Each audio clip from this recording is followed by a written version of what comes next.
The holidays are a time to feel and create joy. And what could be more joyous than the look on her face as she unwraps a stunning new jewelry piece from Blue Nile? How about getting 50% off your purchase? Blue Nile offers premium quality, priced below traditional retail. Their online experts are available 24/7 to answer any questions and make sure you've picked the perfect gift. For a limited time, you can get 50% off at BlueNile.com. That's 50% off at BlueNile.com.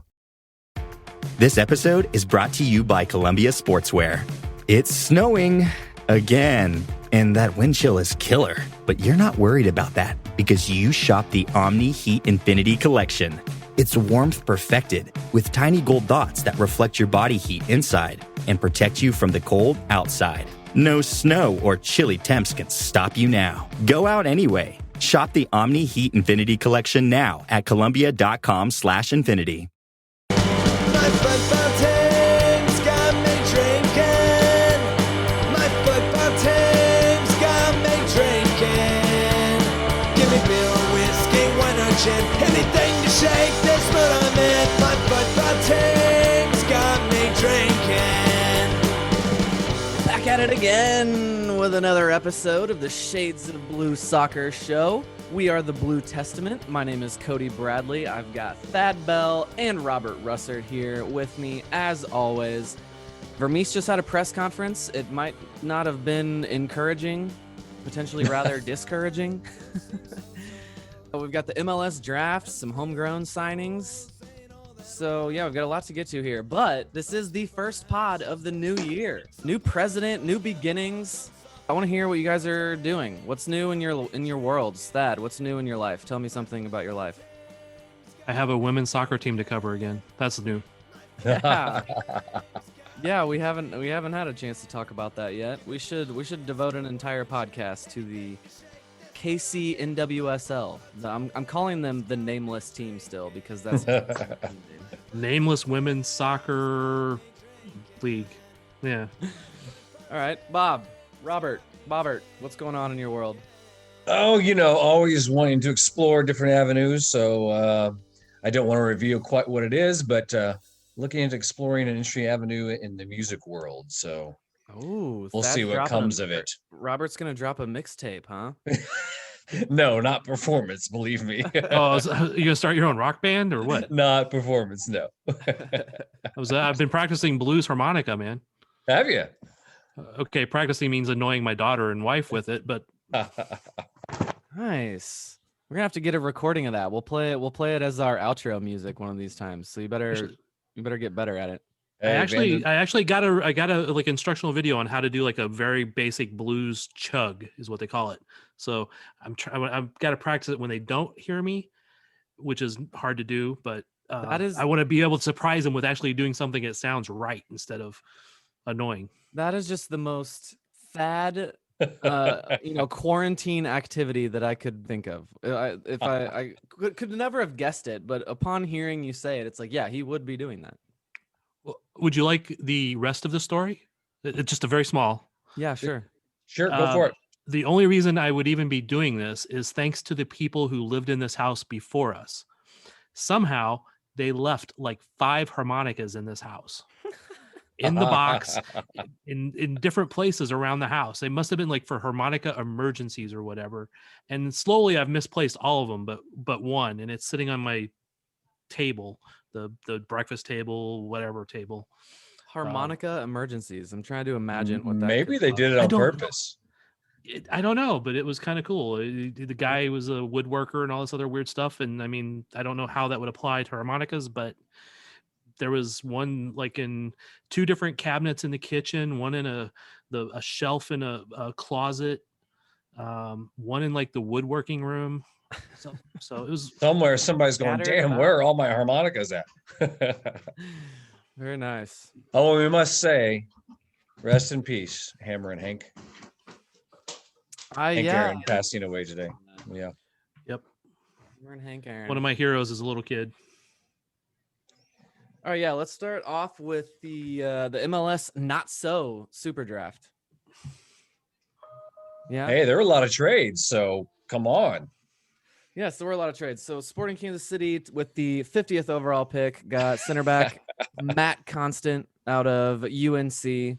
And the 77th pick was Jameel Roberts out of Marshall University. And then they passed on the 82nd pick. But the question that I had, or that I figured we should talk about here, I'm assuming a lot of people are unfamiliar with the process here, and that 2 SKC2 players were selected in the SuperDraft. So, Thad, I assume this is your area of expertise here. Could you give our listeners some info on how the hell that is even possible? Sure. Both of those players were just signed by Sporting KC2 in the last couple weeks. Aiden Stanley and Preston Judd. Both of them. Well, Preston Judd was at the combine that Sporting had a month or so ago, and they liked him apparently. But anyway, they signed both of them. They're under contract to Sporting KC2. However, they were also college seniors and eligible for the draft. So they were 2 teams. They were both taken. Aiden Stanley by Austin and Preston Judd by the Galaxy. The way it should work is that they signed USL contracts with Sporting KC2, not with Sporting. And Right. the MLS contracts would take precedence if the MLS team decides to sign them. So they'll go to try out for essentially the 2 MLS teams. If they get cut, released, whatever, they revert back to the USL contract and they'll be with Sporting KC2. Right. Yeah. So that was my understanding, that they would have to sign them to the first team, to a first team contract, or the USL contract would still remain valid and they would come back to SKC2. Exactly. Okay. Makes sense. Okay. The I most- assume I didn't figure you guys know anything about either of the Matt Constant or Jameel Roberts, so there's no point in us pretending like we have good scouting reports on them. No, he Constant's tall though, 6'6". There we go. We need some height, that's for sure. That is- Canadian, played for Canadian and U.S. national teams. right.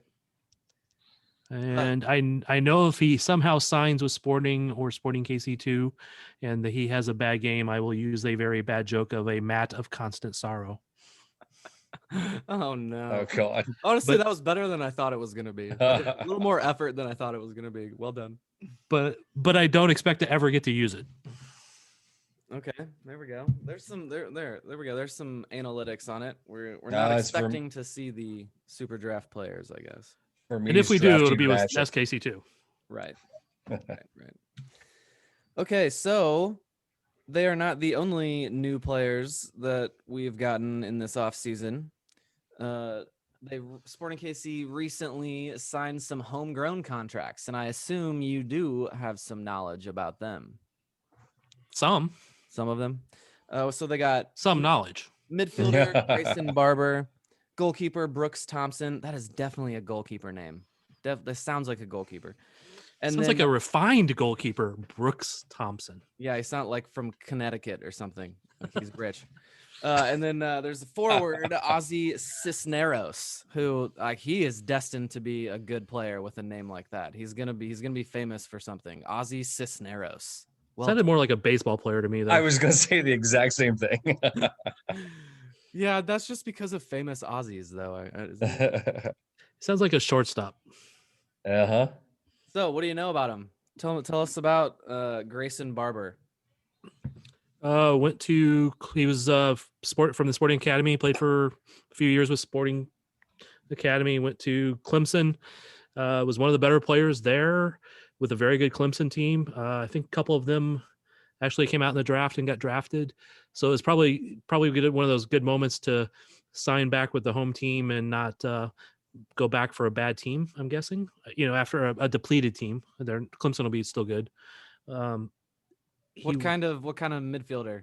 Or they, I guess at that age you're still finding yourself, right? Yeah, I think of him more as a winger than a midfielder. So probably an outside midfield to / wing.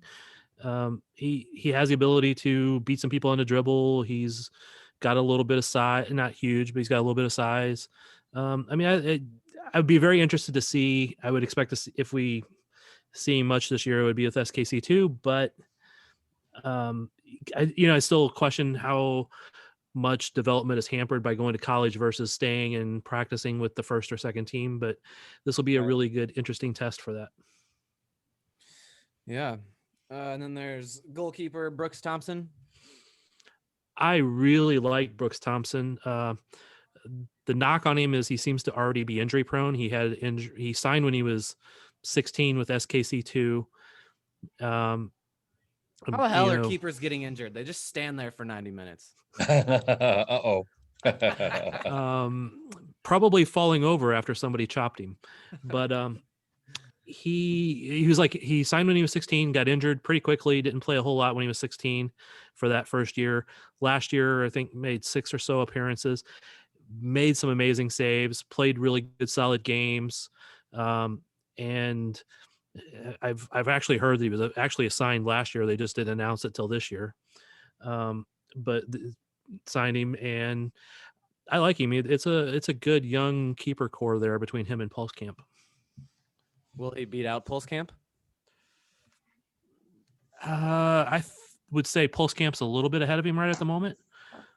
Developmentally, yeah, I would think so. Yeah, I mean, he's got more pro games, more experience.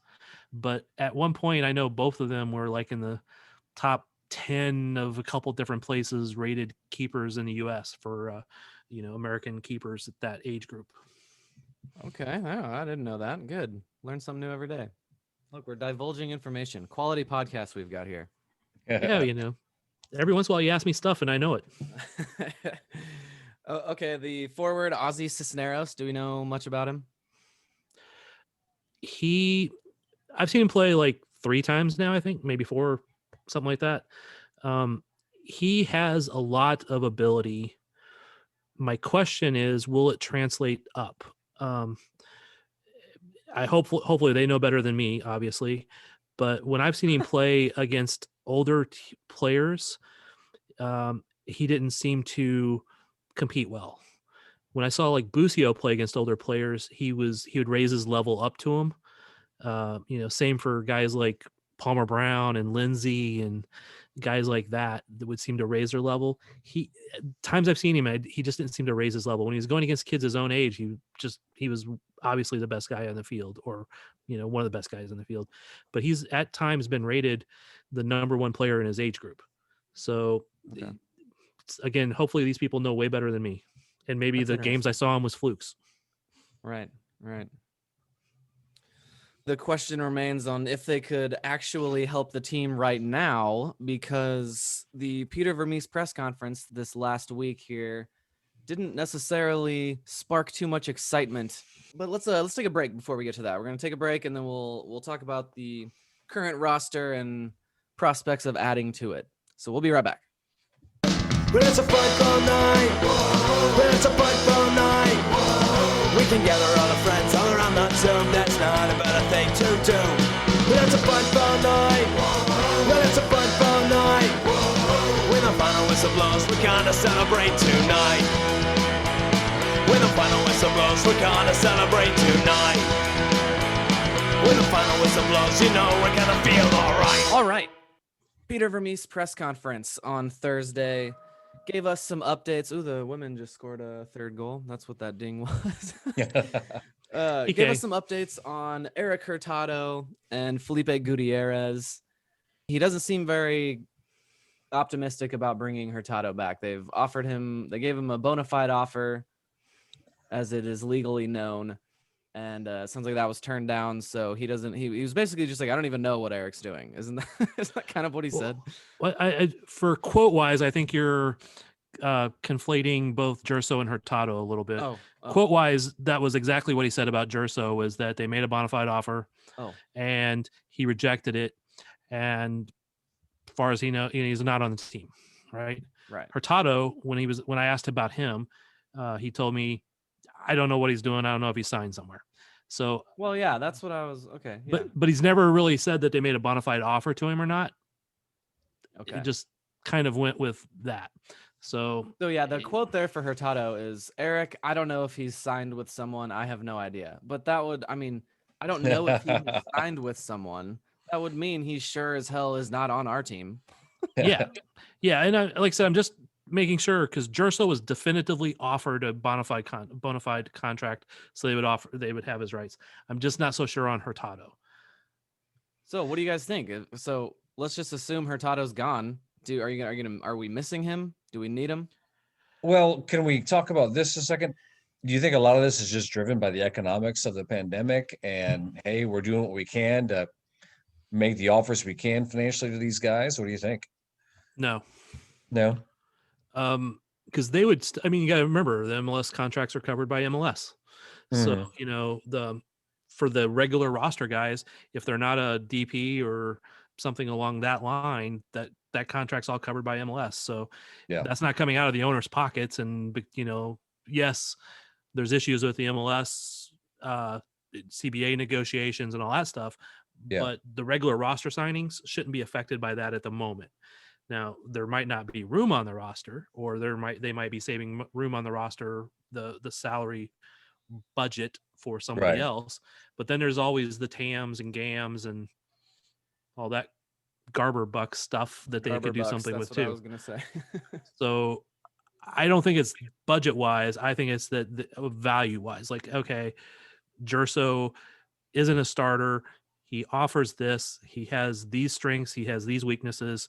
Here we made a bona fide offer, which meant they have to offer him the same amount or slightly more than he made last contract. Mm-hmm. And they made that offer. It is just slightly more, right? It's only like I thought like a 10% in above or something like that. Yeah, something like that. Yeah,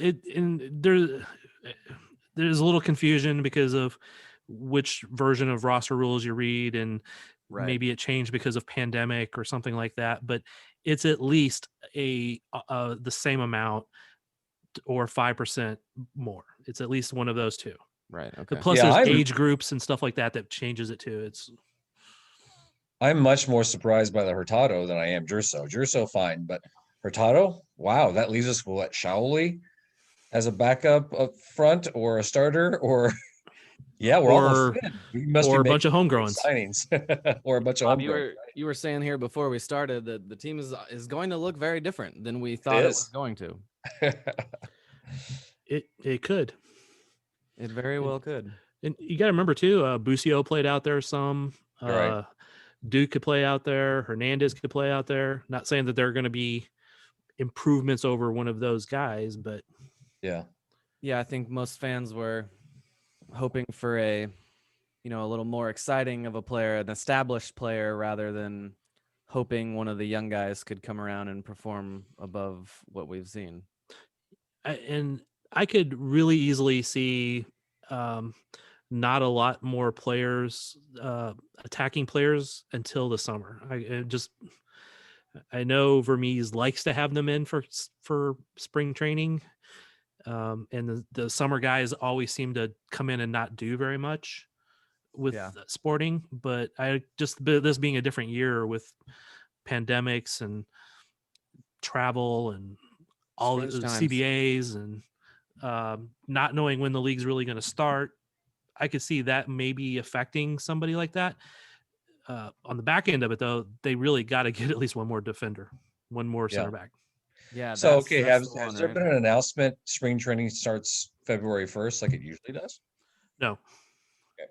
I asked Vermes about that in the press conference, and he said he had been working off of two different dates, February 1st and February 8th. And at that time, he was still unsure of what they would be doing.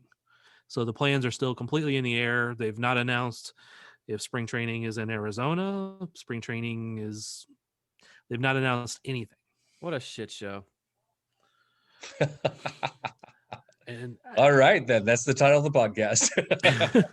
Yeah, but I think we've got it. Obviously we know COVID, pandemic, everything that has affected, but because of MLS enacting the force majeure for the CBA negotiation, like now we can renegotiate the CBA because of the force majeure. Well, and the Players Association went, screw you. And now they're issuing negotiate though. What's that? Did they use the word negotiate, or did they just say extend the current one? Well, Yes, you're right. They wanted to extend the current one for 2 years, Yeah. which quite honestly, I'm okay with. The problem being they didn't really talk to the MLS Players Association ahead of time, according to the MLS Players Association. Yeah. Right. So they just enacted the force majeure instead of going to them, look, if you, with everything going on, if you went to them and said, hey, because of the economy, because of COVID, et cetera, we just want to push this out. Can you agree to that? Well, I think the MLS went, no, we're going to enact force majeure and force the Players Association. They have 30 days to come to an agreement.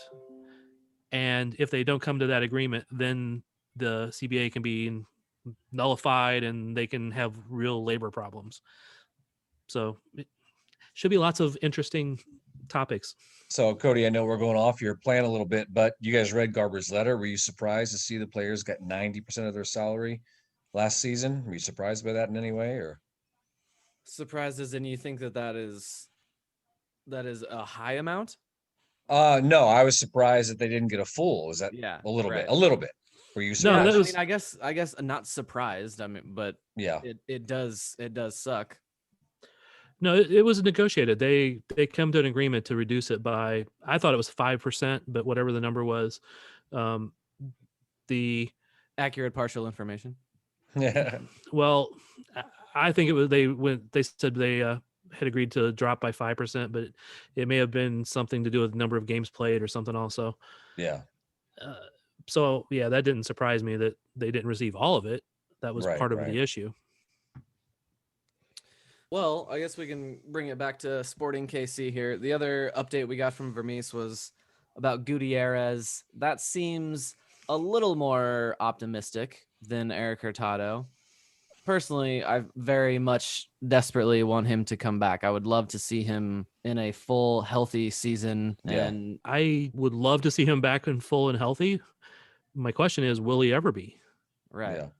Yeah. We've seen people with similar knee injuries and similar surgeries never come back to their full potential. We've seen some come back to their full potential. And even if he comes back and is ready at spring training to do spring training, will it take him another 6 months to actually get back to his full potential? There's so many questions there. So I think that's where Sporting is at, is they want to say, hey, let's give you a contract that reflects what the risk, give you a lower salary, but incentives and a, big bump up if everything's okay, or give option years or however. I don't know the details. I'm just speculating there. So just to make sure everyone is on the same page here, all of the listeners are, the team had an option for this year. They declined it due to all of the, the injury concerns, and they are currently negotiating and trying to get something done just on a different deal, not quite as much money. One thing too is, midfield is where Sporting is pretty stable, pretty strong, pretty stocked. So, it's not do or die with that. He hasn't played there for over a year, so yeah. I know, but I did spend the entirety of 2020 thinking, damn, how good would we be if he was on the field? Yeah. True. If he was at his best, which he hasn't, he's missed half the games he's been under this contract for, or his last contract. So I like what he does. Don't get me wrong. I'm almost ready to move on and say, let's just look for a replacement. And, who knows what Remy Walter really, his position is going to be. Is he a 6? Is he an 8? Is he the other 8? So question, where are you guys more or less, let's say less comfortable with what we have in the back right now or what we have up front? Well, where do you really think we need to add to our roster right now? Well, along those lines, let me just read a quote here that I thought was the most intriguing or important part of the press conference. Was Peter said, "We are still looking to add players to our roster. As much as we'd like to say we have this incredible plan, which we normally feel like we do, now it's about adapting and adjusting to the ever-changing environment." Yeah. So, do we think that is a reference to, Sporting KC has been linked to a couple players, and both of them have recently said they've turned down a move to the U.S., not necessarily to Sporting KC, and they are just rumors. But could that frustration from him that we are sensing, could that be as a result of some failed transfers that haven't gone through? Yes. It sounds like it, right? Yeah. He's always going to be cagey with talking about, what they have coming in or out. Yeah. But, the report on the one Norwegian defender that I think they've offered, and then they up the offer, and then they up the offer again. But he's even one that said he wanted to stick around in Europe and not come to the U.S. Right. So that's Stian Gregerson that you're talking about? Yeah. Yeah. I have him as a center back. Is that what you just said? I think Yeah. you said. Oh, okay. Yeah. Yeah. Obviously, that's to answer Robert's question a second ago is center back. That's where I think that's what in line with most Sporting KC fans there. They need a freaking center back. But Thad, like you said, Thad, on our discussion board, if he doesn't want to come here, then let's not get him. Let's move on. Sure, there's somebody else out there we can offer $1 million for that would be worth it. Yeah, and want to come. And, would enjoy a nice apartment in the plaza. There is an entire world full of soccer players. So someone...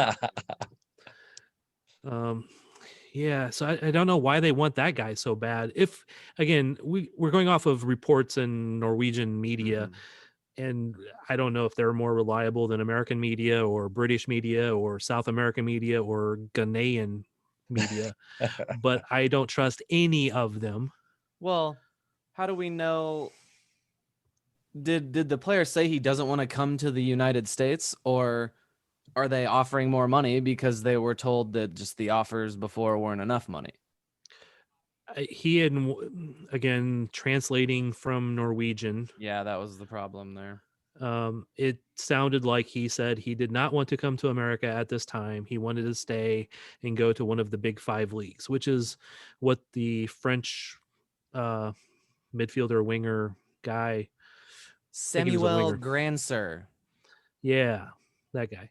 He's the other one that Sporting KC was rumored to be linked to, and also turned down a move. So now the nice thing about those two guys, if all of this is true, is they're both relatively young. They're not 29, 30-year-old guys, right? Who, if they came, would be a good 4-year, 5-year contributor, and so it's nice seeing them going for guys who are in that $1 million transfer range, not the only free guys. Which Remy Walter was a free transfer, I believe, if I remember correctly. So it's nice seeing them go for some of those $1 million transfer, because those guys can be pretty damn good. Maybe they just need to have time to even grow into their own here, as opposed to what a 28, 29-year-old player is, which is what we've often seen of people come here. Yeah, well, Cody, it sounded like you were losing a little bit of faith, but let's keep this in mind. I think a lot of the recent signings, Gutierrez, who am I trying to else think of?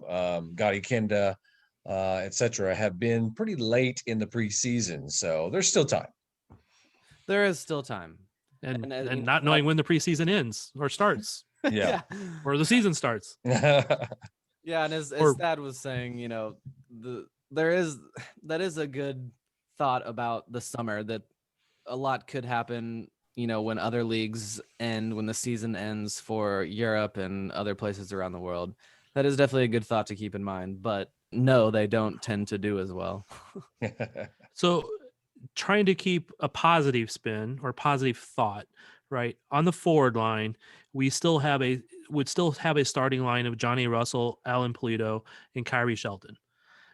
You have Daniel Shallowy and 9 other homegrowns.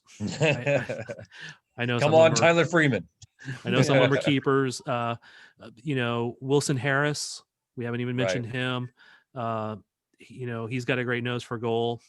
Tyler Freeman, like you said, Cameron Duke, Felipe Hernandez are all guys who can fit into that. Gotti Kinda, Busio are guys who I don't think would be terrible on the wing either, because you would still have One of them is still in the midfield, or Remy Right. Walter, or Yeah. Roger Espinoza. There's lots of guys who can fit in that slot. So we got guys who we can put up there who maybe it's not their best role, but can at least do the job after the first starting three. We know that starting three currently, and that's not a bad starting three. The attack can inspire some confidence. On those same lines, I saw commentary on the Blue Testament with a pretty good thought there that it's, they spent all of these years with a great team all around except for the striker, and it was just that one little piece they needed, and they finally get their man, and then all of a sudden the defense isn't shit. And now we're worried. No, and they finally got their guy, and they just, now the rest of the team, besides the attack, kind of is a question mark. Well, okay, you said all of a sudden. These issues have happened even before Iko Para left, but Yeah, Yes, yeah, that's true. it was there when Iko Para was here. He helped wash some of it over. It was here in 2018. It was here in 2019.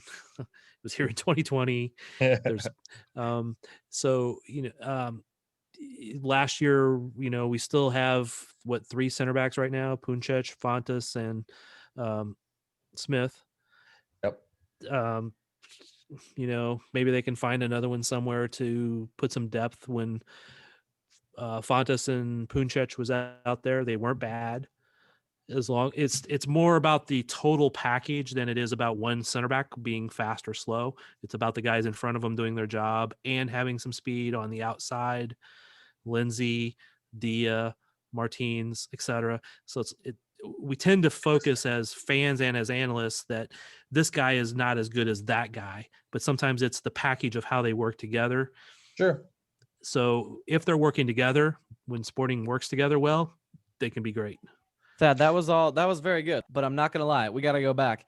You said Warsh instead of wash, and how long we've been doing this for years, and I just now learned that you're like my mother and add an R into words that don't have it. Warsh. Oh my God. He washed away the problems. He did. He washed it away, man. What is that? Is that? I don't even know that it's a Southern thing. My mother's from Pennsylvania. I always thought that was like No, it's a Missouri thing. What, she developed that at a later in her life? Oh, Maybe that it's drives me insane. Is she Pennsylvanian Dutch? Maybe it's a Dutch thing. I don't know.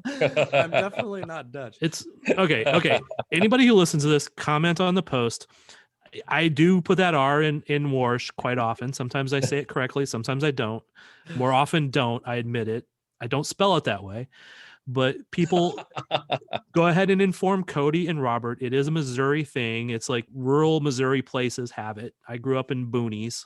Well, I mean, outside My of St. mom Louis, says that but she grew up in Texas, so that just doesn't make sense to me. My dad grew up in rural Missouri and makes fun of my mother for adding that R into Warsh. Do you have any dirty clothes? I'm going to run the washer. yep. All right, so one name we have not mentioned is Ilie Sanchez. In any of our discussion, is this the year he becomes a backup? Oh. Depends on what Remy Walter does. Yeah. Or somebody else. Yeah. He could be the fourth center back. Exactly. I had that thought too. Okay. Fodder for later. We got any final thoughts here? I think Tim Melia is still pretty much a shoe in to start. Yeah. Yeah, we've got all the way up front at Polito and all the way in the back, but everyone else in between, I'm not entirely sure. Hey, and kudos to Kendall McIntosh for wearing a Negro Leagues Museum shirt from Kansas City in his little interview that Sporting released today.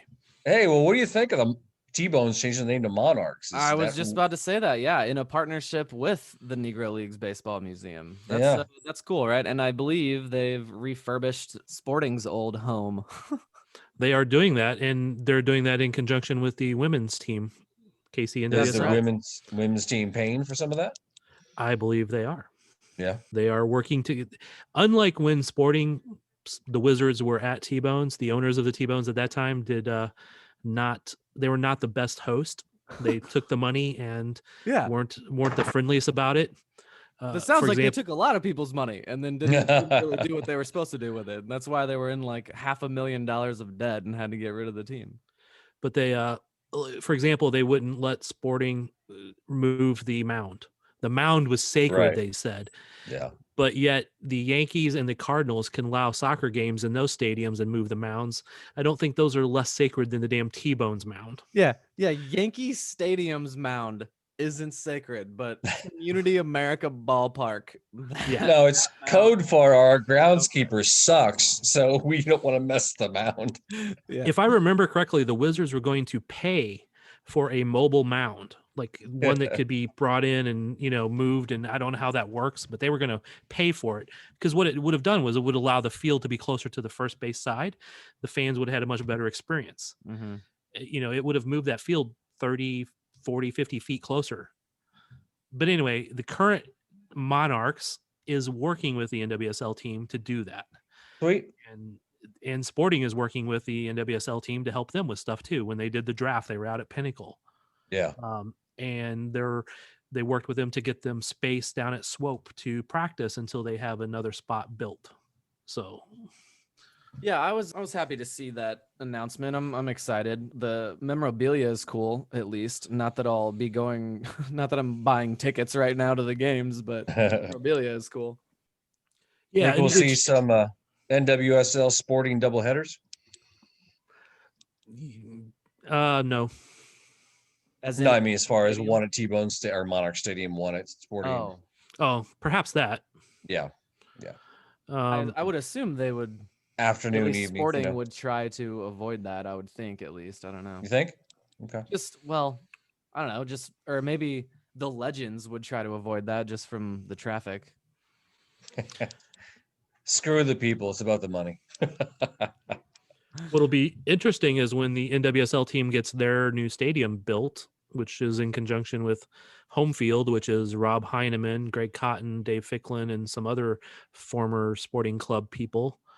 When they get that built, if that would end up perhaps being a place for Sporting KC2 to play instead of at Children's Mercy Park, where it's expensive to open. Very smart, actually. And that would be a very good doubleheader on a field because of the size of the crowds. All right.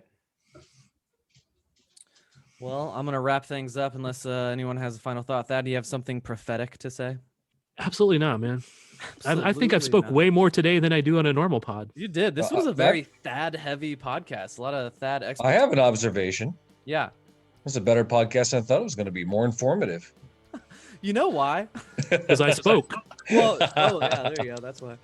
It is actually because, like, today, middle of the day, I thought about the podcast beforehand. For one of the first times ever of A Shade of Blue, I tried to come up with a show beforehand and get us a plan, and I wrote some notes down. I had names ready to go, if you guys noticed that. I'm pretty proud of myself, yeah. Okay. You don't know these off the top of your head, Cody? That was supposed to be your, like... You're talking about how the sausage is made now, man. Yeah, no, I did not know Matt Constant and Jameel Roberts off the top of my head. Like Cody and I are going to go to more Sporting Kansas City 2 games this year, like we were going to last year. Yep. Again, I'll say that again. I don't know if I will. I'll say it. I'll for sure say it. At least you can watch them on ESPN 2 or on ESPN Plus, rather. That's right. It is on ESPN Plus.